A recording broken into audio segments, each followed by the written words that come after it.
Thrilled to have you with us here today. Besides the open house last Thursday evening, you are the first group to be here in this new building. So a couple things up front. First, I want to apologize. You're going to see a beautiful building, but please understand we're still working through some punch list items. Some of those include the enhanced technology features that are in this space we're in.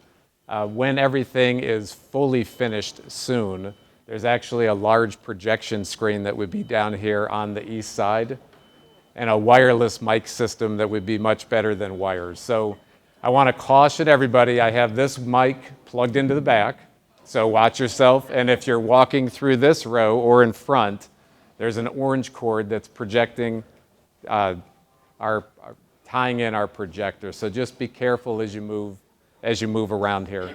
If you have to use the bathroom during the presentation, right down here on the right-hand side, you'll see boys and girls, right by Melanie. So that you can feel free to use those bathrooms. How low are they? It'll be a surprise for you. If you don't come back, we know. Yeah. We'll send somebody looking if you don't come out within 10 minutes.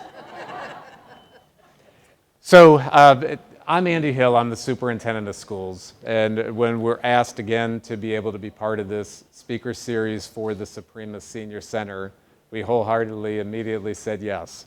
There's nothing better than to have a chance to spend some time with you and to be able to give you an update on what's happening in our school district and be able to answer any questions that you may have. It's a little light. There will be some pictures and stuff as we move along. I apologize again. The screens around this area are also set up or once finalized to be able to display this stuff as well. It would be a little crisper of a picture for you. But nonetheless, there'll be some slides that'll be up here to my right up on the wall as we move through.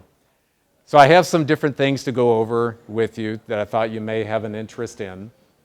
But I also want you to know that you're free to stop and raise your hand, ask questions along the way. This can be a very informal thing. You don't have to wait until the end. When we finish, for anybody that would like to stick around, happy to give you a tour and show you around the building, and show you what we've been able to create working with our students and staff and architects and the construction manager over the last 2 years plus. We have groups of students making their way through the building. They're leadership groups showing around some new 5th grade students to different areas. So please, as they make their way through, they're going to do what they need to get to where they need to be. And I apologize in advance if that's distracting to you. We also have some of the team here working to finish different punch list items. So again, there's some work that's happening around us as we do the tour today. You'll see that as well. But by and large, the bulk of the project is complete. With the exception of our Performing Arts Center, which will open in December, which is right behind us here. That's been the plan since we went on a revised schedule due to needing to rebid and escalating costs and some other challenges that I filled you in on last time I spoke to you in August of 2023. So without any further ado, any questions before we get started here? Okay. Yeah.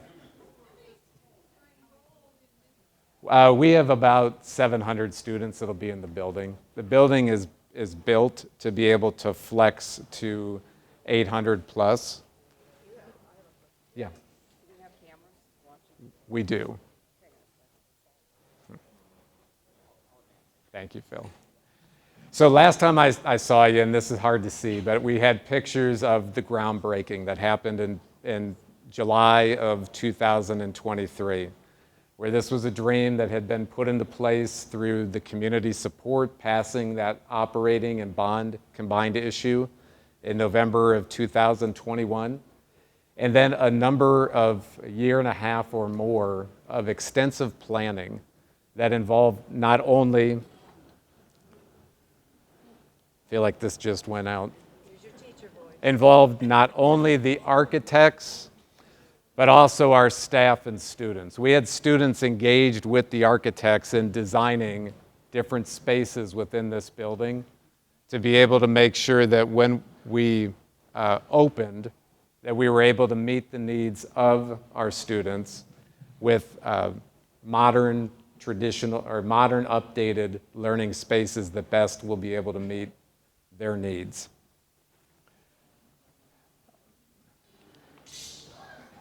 So there we go, now it's working. Last Thursday we had a ribbon cutting here, and it was really, really neat. One of the architects came up afterwards in tears because he said that he had never seen a school allow students to be the one that cut the ribbon. And as soon as they cut that ribbon, the students that were there, probably 100 plus of them, the doors opened and they came charging into this building. It was a sight like no one has seen before. It was really, really neat. And we're excited to get them here and into this building. From what they've seen so far, they're loving their new space. They'll be here Thursday. Thursday is our first day of school for the new school year. Oh no, this is hit and miss as well. So I wanted to take a moment to talk about our Board of Education. You know, like I told you a few years ago, this has always been the case, and it continues to be very, very much now. The direction for this district is set by these elected members. These board members are very involved with all details and level of planning for this district and future visioning and a lot of other things. And we're able to do what we do every day for kids because of our Board of Education's clear direction for us, and also because of the support that we get from the community. This facility that we're in is another example of how strongly this community supports the kids of this school district in their education. And we think about that every day. It's not lost on us that these things that we can offer, whether it's facilities, programming, extracurriculars, whatever we're talking about, we're able to do to the level that we can because of the support from you and others in our community. Our mission for the school district is above here. The Wadsworth City Schools, in cooperation with families, school personnel, and community, is committed to providing a quality education that will empower students to reach their highest potential while promoting a culture of mutual respect and acceptance of all. That was revised about 3 or 4 years ago through a committee work where a lot of emphasis was put on this whole idea of respect and acceptance of everyone as we work to educate here in our school district. So this is our guiding principle as we do our work each day, as we plan for the future. We go back to our mission statement to make sure the things we're doing align. In front of you is what we call our quality profile. This is from the 23-24 school year. It's always a year behind. Our new one will be released for last school year in early September. It corresponds with the release of the state report card, which is usually somewhere the second week of September. So we'll have an updated version of this document that will come out soon, that'll be found on our website. We email out links, other ways it'll be on our Facebook page if you're interested in seeing updated information. But this is a great place to be able to take a look at what we consider to be a much larger glance of what we offer here in the Wadsworth City Schools that's not captured when you simply look at the state report card by itself. So you'll find stuff in here that focuses on academics. You can find where you can go and look at how prepared our students are moving on to college with remediation. If the percent that have to do that, you can find how we do on ACTs, SATs compared to the state and national averages. Find out about our advanced placement programs, all of the different types of extracurricular opportunities that are offered to students, community engagement, and then some things on different stuff like our student service office, and the different types of supports that they provide to students that have exceptional learning needs. Just a variety of information, and so we brought copies. If you didn't get one, there are some others floating around. You can make sure you have one before you leave if you would like that. We had a successful year last year, whether we're talking academics, athletics, or the arts. Our students are very involved, and they continually set the bar higher for the grades that come behind them. Just phenomenal shows. One of the reasons we built a new auditorium here, other than the fact that we were going to lose access and ownership of O.J. Work Auditorium at some point, was the fact that we're regularly selling out choir concerts, band concerts, musicals, and so we needed a larger auditorium to be able to house those events. So the one behind us seats about 1,000 people. The one at the current high school is about 750-ish. O.J. Work is 900 and some. So but anyways, within all of these areas, you can find stuff in that quality profile that talks about the great work that is being done. A couple things on this facility. The auditorium, like I said, will open. We'll have a dedication in December. You're going to see when we get in how the learning spaces are set up. We'll walk through the wings, but basically each of the wings is a grade level. So 5th grade is on your left here, 6th grade is on your right. We're in the cafeteria commons area. We have some different classrooms that you'll see, like right behind you is our technology room, kind of a maker space area. And then on this side is where we have the gymnasium, band and choir, and then the auditorium behind us. So you'll get a chance to see the layout as we walk through. But again, we designed the space to meet the needs of kids so that we can deliver a top-notch education to them in a conducive learning environment so that you can see good things like what's there in front of you with the profile. The Whole Child Initiative is another thing that we're engaged in.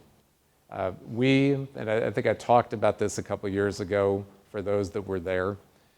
We recognize that we get students that come in here from all different walks of life, all kinds of different situations. And if I were to tell you something that's changed, maybe mindset for us over the last 10 or 15 years, it's that not that we ever ignored, but we allocate a lot of resources now to being able to deal with social, emotional, and other issues that students bring with them to school. Because if we don't address those, then students can't learn. And so I would tell you that leading into the pandemic, we started to see an increase in challenging behaviors and other things. Students maybe not prepared at a level that our teachers at the youngest grade levels had expected and seen in years past. Coming out of the pandemic, that kind of exploded. And so we as a district now have a student well-being mental health coordinator that is a social worker. Through the work of our mental health committee, we've evolved over the last probably 7 years or so to have a school counselor full-time in all of our elementary schools. 10 years ago, I would be telling you that we had 1 day a week covered with a school counselor in each building. Now all of those have their own full-time counselor. We've added a second school counselor at the intermediate school. Middle school continues to have 2. And our high school, we added a 5th school counselor. In addition, we've also formed partnerships with local agencies that provide licensed therapists in our building. Parents have to agree to that service. There's no cost to our school district. That's all paid for through either private insurance or Medicaid. But we've tried to reach out and partner with community agencies that can assist us in the task. But there's a good amount of our resources that we allocate to be able to address the whole child, not just the academic portion. So we have a whole child committee that's led by Sarah Capaco, who is our student well-being mental health coordinator, and their whole focus is how do all of the moving pieces that are really difficult to see in that image up above me, how do all of those tie together, and how do we make sure that we don't have individual silos that are off addressing things that maybe others are duplicating in other stuff, and trying to make sure that we put together the best comprehensive plan that we can for all of our students to meet their needs. We also have the Be Kind initiative going on. This kind of grew out of the mental health committee that became the Be Kind committee. And so you may have seen yard signs around town, you may have seen stuff on our district website, you may see people wearing t-shirts, you may have seen tables with information being passed out at community events like First Friday. The Be Kind initiative is really as simple as it sounds. It's just treat people nicely. Treat people like you want to be treated. And that's something that a huge focus came out of here within the last few years or so. So some changes that are happening this year that you may not be aware of. So our Grizzly Academy started 2 years ago. So when I was last in this talk to you, we were just beginning an alternative school. We decided to open an alternative school because we were sending a number of students out to other placements outside of the school district due to the fact that we didn't have the resources to be able to educate them here in Wadsworth. Those placements not only are costly for both tuition and transportation, but they're also hard for families to hear that your home school district can't provide services. Those are hard conversations that our teams have to have with parents and guardians. So the idea came out of our student service department to start our own alternative school. After looking around for various locations for it, we ended up using about a third of the old Overlook Elementary School, which is the Charles R. Parsons Administration Building. Last year, in year 2, we started kindergarten through 4th grade purposefully. When we did financial modeling based off of placements, tuition, transportation, there was a cost to start things at the K-4 level only. We weren't showing that we would actually, on the financial side, be saving money till we expanded K through 12. But we also wanted to make sure that we got the foundation right and that we didn't rush into something that then turned into a failure. So our board allowed us to start K-4 the first year. Last year we expanded to grade 5, and they took about another third of the administration building. This year we're expanding it K through 12. As a result of that, the administration offices, all of us, have been relocated over to Wadsworth High School. And the Charles R. Parsons Administration Building is now the Charles R. Parsons Grizzly Academy. The sign out front will be changing soon, with Mr. Parsons' blessing. So we're excited to see that expansion take place. It's been a really good thing for our district, for the families who have students involved, for the students that are there. The staff at the Grizzly Academy are incredibly dedicated and are in some really challenging, unique situations day in and day out. But the growth that we're seeing in students that are there is incredible.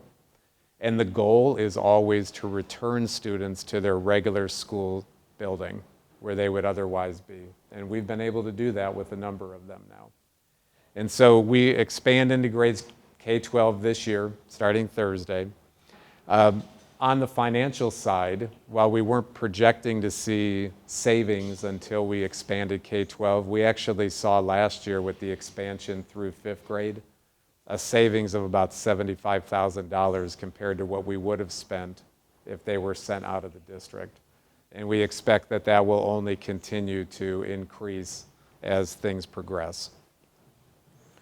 So if you come to visit the administration offices now, you use the main entrance at Wadsworth High School, door number 1.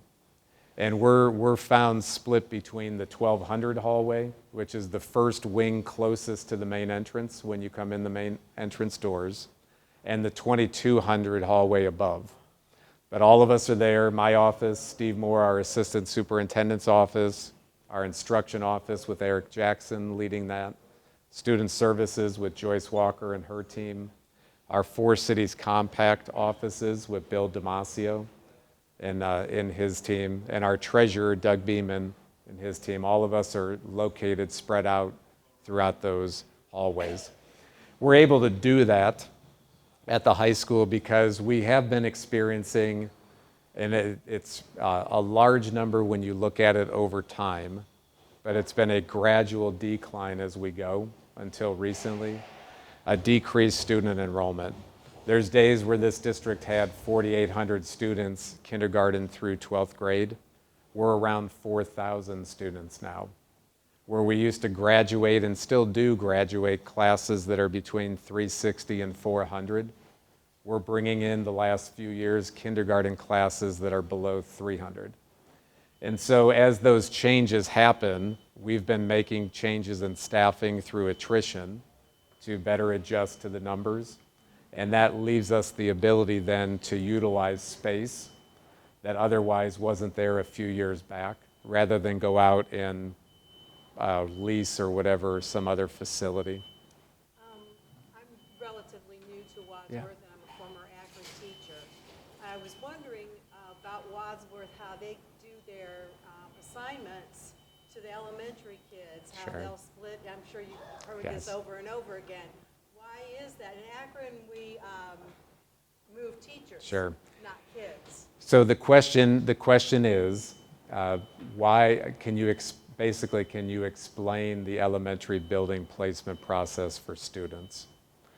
So the process is it's complicated, and it's run out of my office, but it follows board policies and discussion with the board over the years. So the way that it works is this: we have geographic regions that we call home base for each of the 5 elementary schools. So depending on where you live, your house or apartment or whatever you live in is within one of those 5 geographic regions. We do our best to be able to get all students into their home-based school each year. And so in the spring, what we do is we place everybody up a grade and return them to home base if they weren't in their home base, so that on paper we can see where our numbers are with what we're projecting. We then determine how many sections per grade level we need at each building to be able to accommodate those needs, and we move teachers for the anticipation of the upcoming school year. We then wait until the beginning of August to do the official building placement, because there's a lot of movement that happens over the course of the summer. And so we have students that move into the district, we have students that move out. And if our goal is to put as many into their home base as we can, the longer we can wait, the more likely we're going to be able to achieve that. There's also a competing interest, though, that gets equal priority, and that's balancing numbers at each grade level by building, so that we don't have places where there's 30 students per teacher in one building and 20 students per teacher in another. And so what happens is at the beginning of August, we look at anybody that's moved in over the course of the summer, and it's all done through the date that they finished enrollment. And we try to put them into their home base, but if our numbers are uneven, they may get assigned to a different building. And then we have a wait list that we use through the middle of September. So, and then the next year, while the process would allow a student to technically not be at home base 2 years in a row, we have always been able to make those corrections the following year through the staffing process that happens in the spring.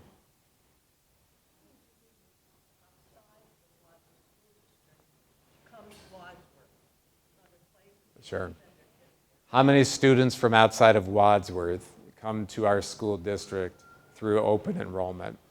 So there's two different types of open enrollment.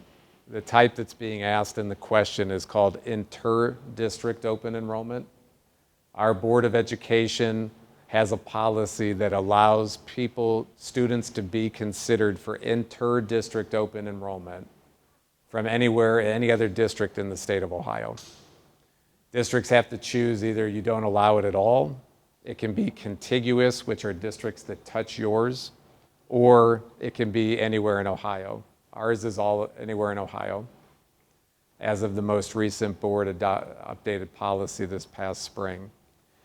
That said, just because we offer it doesn't mean students get accepted. So at the elementary level, and in this case, I would tell you elementary means kindergarten through sixth grade, I can't find data that would suggest that we've ever accepted an inter-district open enrollment student at those grade levels. At the 7 through 12 level, it's dependent each year on numbers. So we use it as a way, if we have capacity that's not going to cause us to have to hire any additional staff, then we will consider allowing students to enroll through inter-district open enrollment. If we don't, then we close it off. So middle and high school this year, we've been able to accept students into. It's not an overwhelming amount. There may be, and going off the top of my head, but let's say there's maybe 60 or 70 students total in grades 7 through 12. We had applicants at the K-6 level that we turned away. Our board went through a process years ago in 2014, and then years after, to reduce class sizes at the elementary levels. And so our class sizes now are in the low to mid 20s at those grade levels. And so we don't want them any larger. So our board's guidelines for the policy is set so that we don't bring students into those grades because we want there to be smaller class size numbers. Did that answer? Are there not enough classrooms to add a teacher and split the Yeah, so kids? those become, in some case, so the question is, are there not enough classrooms to add a teacher? There's two parts to that. In some cases, the answer to that is yes, depending on the year. And the other part of that is financial. If we have the capacity to be able to take students and assign them to schools that we believe all of them have equal opportunities for an excellent education, we've made the determination that it's not financially responsible to the community then to turn around and add additional teachers to keep students in home base. Relocate a teacher. Yeah, is what- well, we do that. And, okay, and the psychological effect on the kids, not going Yeah. to school with their brother or Right. sister? Yeah, so we have concerns every year from families whose situations where maybe students get split or they don't get into home base. And usually once the school year begins, I'll just speak for what I hear directly. I don't hear anything more. We believe in following up with principals. Students seem to do well with whatever building they're in and the adjustments that are needed. Usually once we get over that initial hurdle of this is where it's going to be, if we can't get them in, things work out. Yeah. You provide school libraries with professional librarians? The question is, do we provide school libraries with professional librarians? No, we do not. We have school libraries, we have library aides. We do not have any licensed librarians in the school district. Debbie?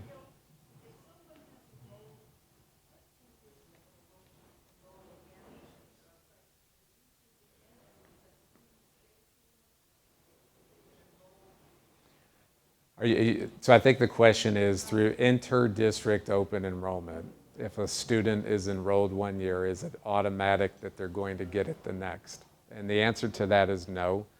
I tell families that are interested in open enrollment, whether it's the inter or the intra. So intra is where a family maybe lives in the Overlook home base, but wants to go to Lincoln.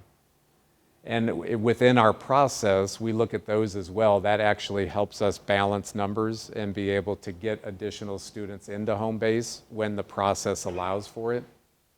But open enrollment's if you're not a fan of waiting for a decision until the beginning of August every year on school, open enrollment's a hard way to live, because they're yearly decisions based off of numbers, and no 2 years are ever the same. Typically, if we go off of historical trends, Debbie, a student that gets in at our high school typically does get accepted each year till they graduate. But that's the trends. It's not what actually could happen depending on numbers if we were to have some type of an influx.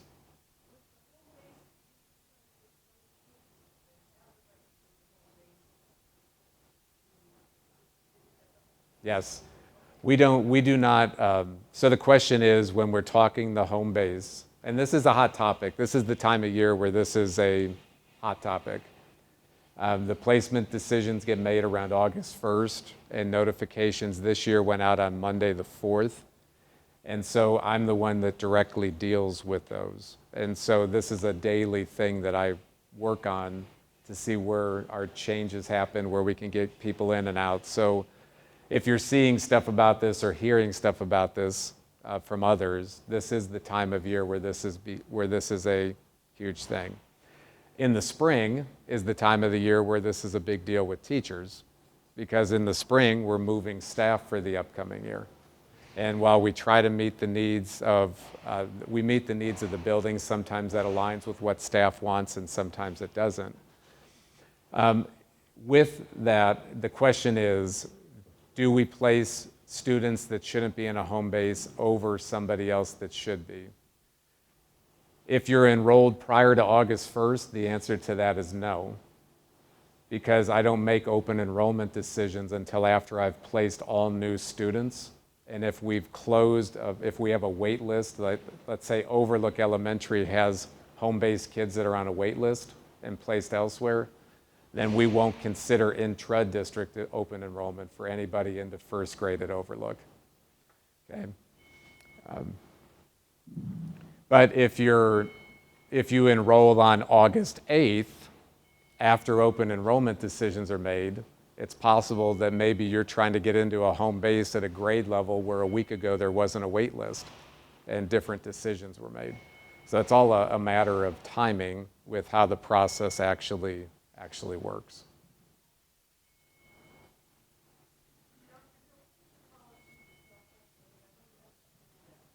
Yeah. So the question is cell phones, and what is the policy on those for the district? So the board, a year ago, this time a year ago, the state of Ohio passed a new law that restricted cell phone use during certain periods of time, but it wanted to minimize, I should say. But it left the final decision on the policy up to the Board of Education.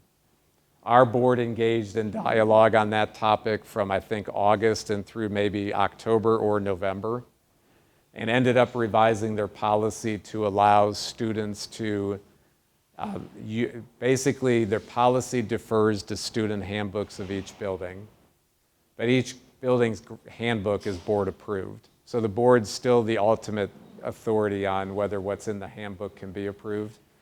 At the Case 8 level, last year, phones were not permitted for use during the day. At the 9-12 level, they were allowed during lunchtime. And at all levels, if a teacher had an educational use for students, for them to use, we would permit that.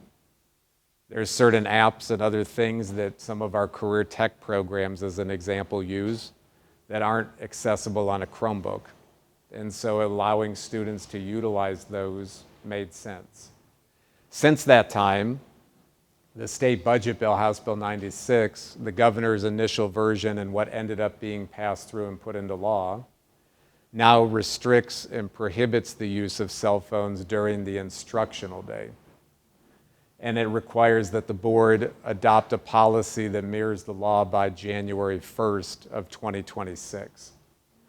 So our Board of Education will be engaging in additional dialogue on this topic over the course of the fall. We're starting the year with the policy that they adopted last October, November, and we'll make necessary adjustments no later than the beginning of January to be able to be in compliance with the law.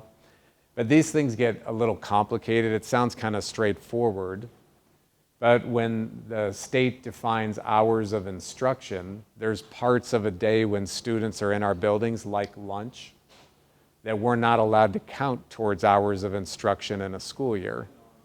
So the department last week, the end of last week, came out with clarification on what hours of instruction mean for cell phones.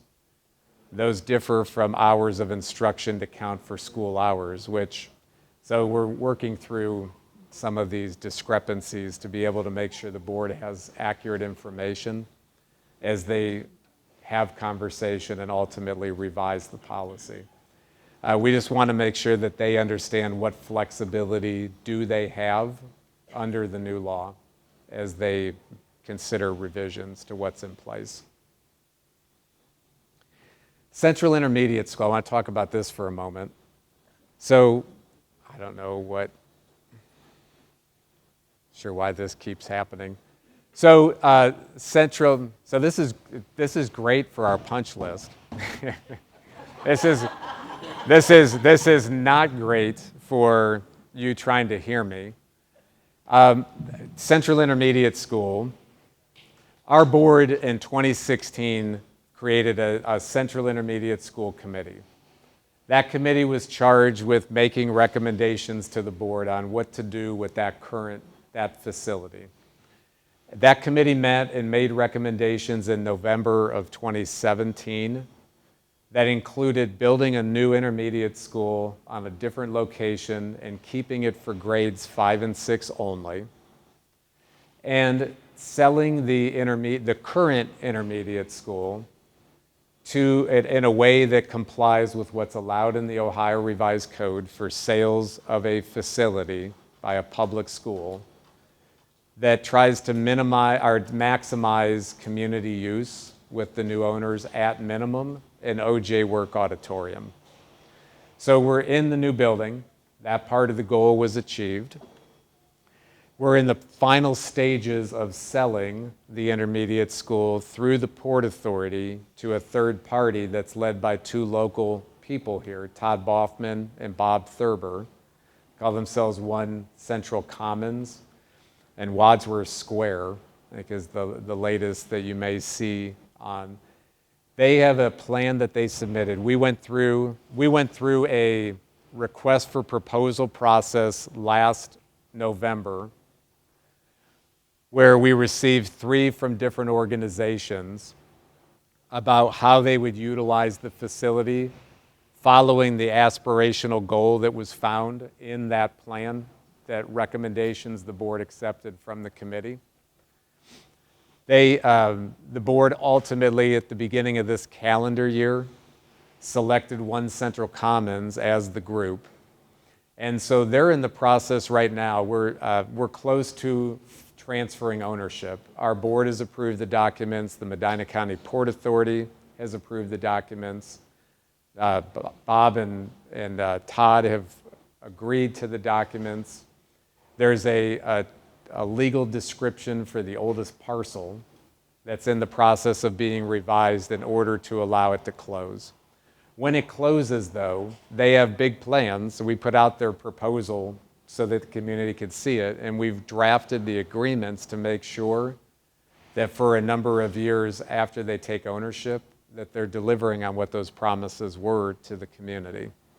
So most recently, I was over there last week. They're working on doing some work inside of OJ Work Auditorium with a target date of opening night for that space being December 5th, and a restaurant bar area being right off of it by where the current cafeteria is. In addition to that, I think they have businesses that will be utilizing office space in that facility, and they have some type of interest in possibly living spaces as well. And then also a 501c3 to manage the gymnasium area, I believe is what was in their proposal. So we're excited that we were able to locate somebody local that's willing to invest in that facility and continue to use it for some type of community purpose. And you'll see more coming from them on that topic soon. So looking into our future here, we are in the process now of engaging in creation of a new strategic plan. We do these in 5-year increments. Our current one is set to expire in December of this year, the end of December. So the board is engaged in a process. We distributed a survey to the community back in the spring. We received responses. We've kind of done a content analysis of that to get feedback. We are in the process now of special meetings of the board to talk about each of the areas that are in the plan, the broad overarching areas, to determine what the board would like to see included, and then how we're going to fund is another big part of the plans that we have in place, have had in place, and will have in place with the new one. So last week, the board had a meeting on Thursday night, or Thursday afternoon into the evening before the ribbon cutting, that focused on the areas of curriculum, instruction, and assessment, and technology. This week, they have a meeting on Thursday from 5 to 8 p.m. that will focus on facilities, safety, security, and transportation. And then they have a meeting on September 4th that will look at the remaining areas, which are community relations, finance, communications, a couple others. Part of what they're going to be looking at Thursday, this strategic plan that we're currently in, one of the last parts that we're finishing right now, was to look at creating a master plan for the athletic complex that sits on this campus behind the middle and the high school, to see if there's a better coordinated way that we could utilize spaces. Do we have the right spaces? So the board for these areas, so we have baseball, softball, track, a number of fields that are back there that get utilized by many of the sports. We have a turf field that currently sits in between the track area over at that track stadium. The board, as part of this goal, engaged FMD architects to work to, we had a committee that worked to get recommendations on ways they would like to see these facilities or opportunities for students enhanced. And then the board had FMD architects come back with pricing and renditions and other things on what this would look like. So the board basically has a menu of items that are based off of recommendations that came through a committee where they can see individual lines and pricing for everything as they sit down to do strategic planning and they want to determine if they like something, how are they going to afford and pay for it. We go through sales tax dollars and some other maybe construction related money, other things that the board will have to look at and consider. If you're interested in any of that, all of these meetings, any meeting of the board, minus executive session at a meeting if they go into it, are open to the public. And so the meeting on Thursday is at the High School Media Center. Again, it starts at 5 and will probably last until 8 o'clock on Thursday. Overlook Elementary across the street, I think 2 years ago when I saw you, we had just purchased the property that sits directly out here facing north. So if you exit here, the light on Broad Street, there used to be a big barn there, there was a house. The district had desire to put an entrance and exit to Overlook there when that facility was built back in 2010, 12. But we were unable to purchase that property. Things changed a couple years ago. We were able to purchase it. One of the things that FMD Architects is working on with us now is the cost of what it would be for the board to put an entrance and an exit in there, and potentially some additional parking to the east of that entrance and exit. We think that that would help better with flow of traffic and potential backup on Broad Street which we've gotten better at with Overlook by doubling up lines of traffic inside on campus to get them off of Broad. But we believe that it would help us with that traffic flow and pattern. And Overlook is a challenge when we have activities over there in the evening for the school families. There's not parking, and unlike somebody, they're not the only building that's parking challenged. What makes Overlook unique is the distance that people have to walk to get to a side street where they can actually park for that overflow parking. So we're looking at that. This will be a topic the board will talk about a little bit on Thursday night. And then at Valley View Elementary, those of you that are familiar with Valley View, we're parking challenged over there as well. Side streets are a little better for us, but this parking challenge is different than Overlook's. We don't have enough parking for the staff that's there. And so what we're looking at is some additional parking that would be just north of where the existing parking is, kind of east of west, of the existing building. There's an area between the parking lot and where the buses are that is grass right now that we've asked FMD architects to come up with a design and a price so the board can take a look and consider that as well. And if you wonder how do we get to a point where we don't have enough staff or parking for staff, Valley View is one of the unique buildings that has programs that are one of a kind that other elementaries do not. And that's our multiple disability program. Our numbers in our multiple disability program have grown from having one classroom to two, and now we have three. And with each of those comes a number of paraprofessionals that are required to assist students per their individualized education program as well. So that, by the way, is the only thing that trumps the home base and balancing of numbers process, is if we have a building that has a unique program that the others do not. Then we place an elementary student where that program is. But besides multiple disabilities and we have ID services at Franklin. Outside of those two, it's pretty much any building. I guess we have one of the other things that we've been expanding, and it's shrunk a little bit here recently, but our English language learners have grown from 7-8 years ago. We maybe had less than 10 students that English would be a second language. To a couple years ago, we were over 50 students of like 15 different languages. So we created a hub that's not used exclusively, but we have 2 English language learner teachers in the district. One focuses at the elementary level. And we have a hub at Isham Elementary to try to maximize that person's service time rather than have her traveling to 5 different buildings.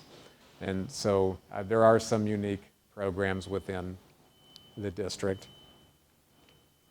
I think the last thing that I have here to share with you, the board always has their eyes on the financials as well. As we go through and make decisions on what we can include in planning, what we can do now for students, where we have choices and where we don't. We always have to have an eye on this bottom line. And our board is very good about being fiscally responsible and expecting that of all of us that are in positions to make decisions on how we spend funds. The board's always been that way, and they continue to be. But we do have some challenges in regards to financials. We are, there's a lot of this that's been going on that maybe you've been following at the state level. A lot of discussions surrounding property tax reform and other things that were part of discussions in the state budget bill, that House Bill 96. There was, I think, 4 unique items relating to property tax that Governor DeWine vetoed for further study.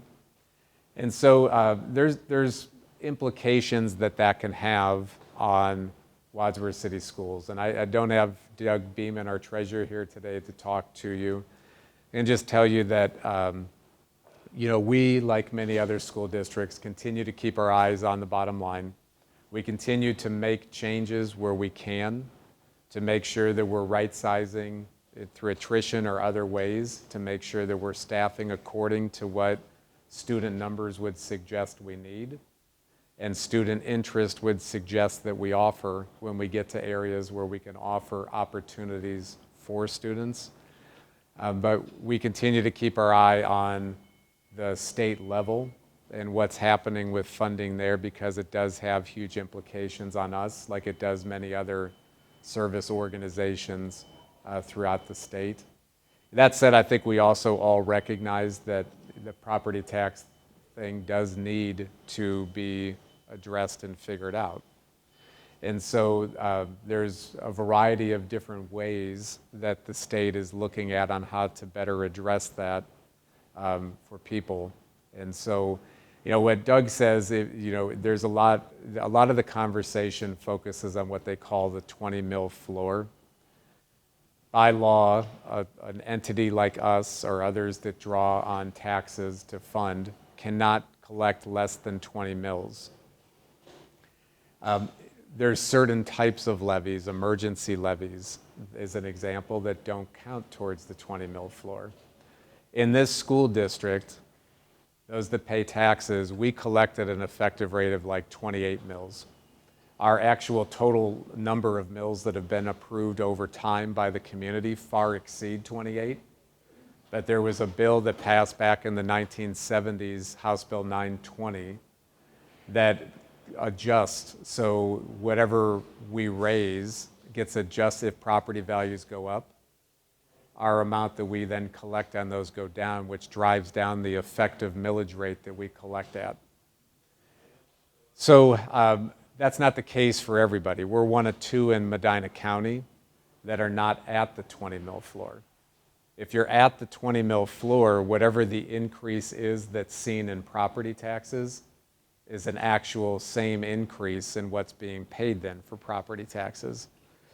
What Doug tells people here in Wadsworth is that if our rates go up, as an example, 25%, you see your property values go up, that probably means a 5 to 7% increase in what you're paying in property taxes for the schools, because we're not at that 20 mil floor where you would otherwise pay the full 25% increase.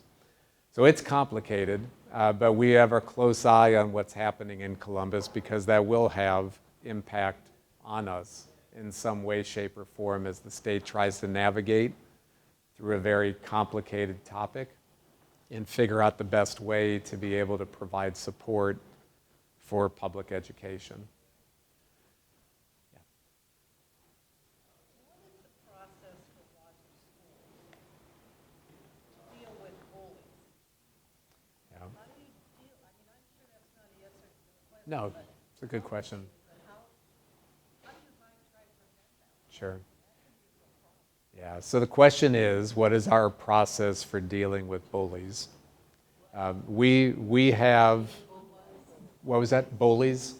Bullies, I'm sorry. We have a few different policies that touch on this topic. Some are more informal processes where principals or other adults directly deal with things.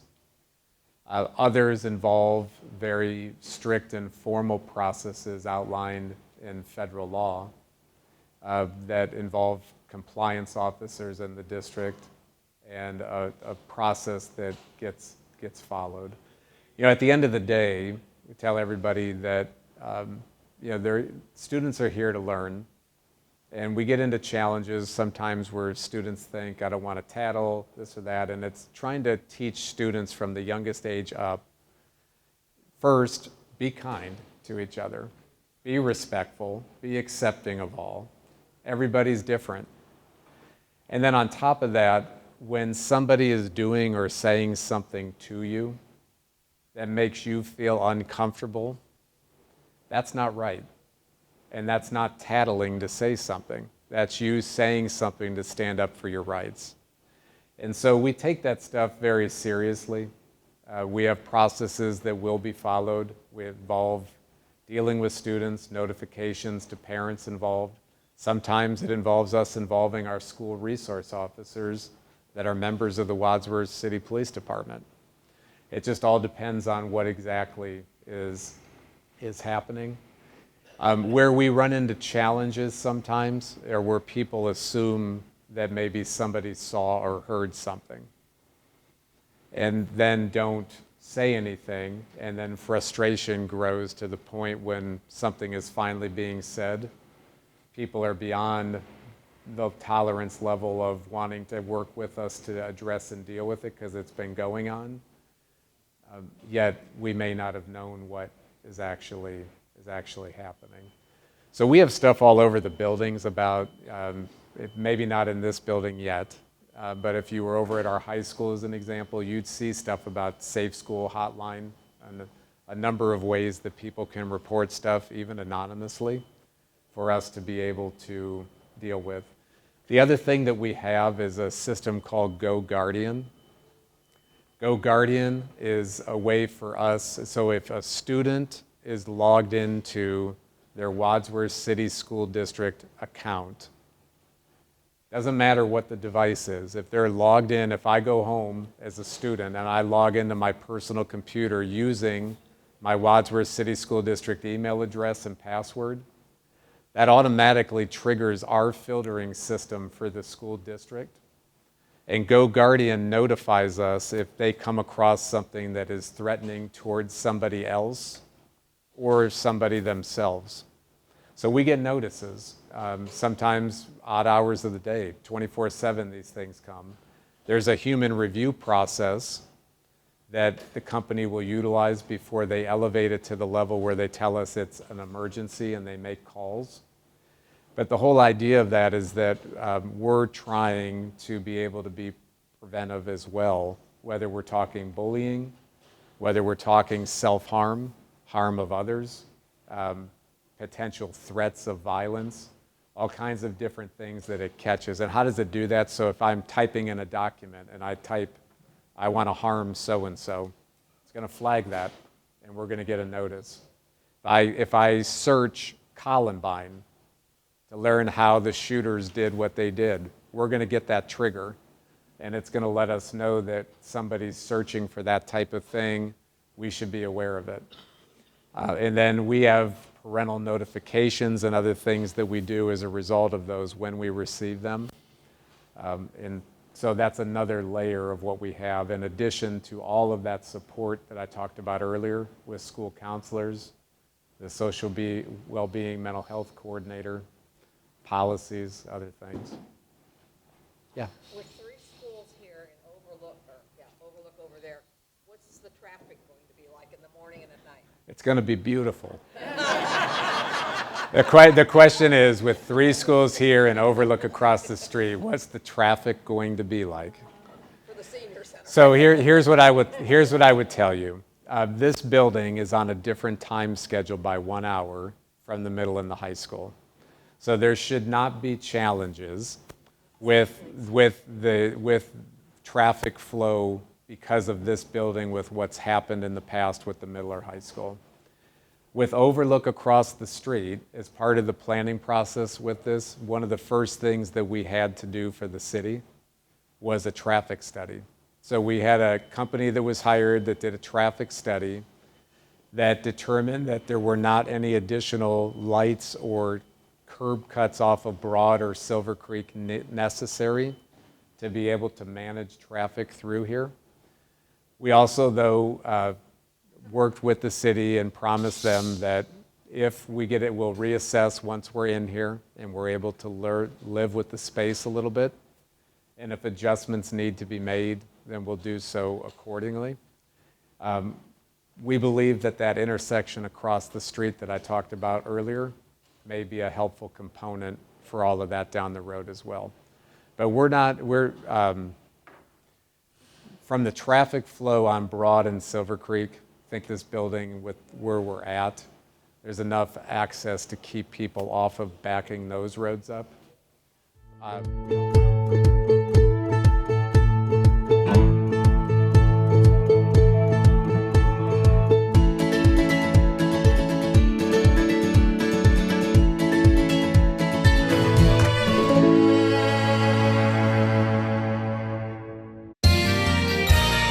You for watching WCTV, Wadsworth Community Television.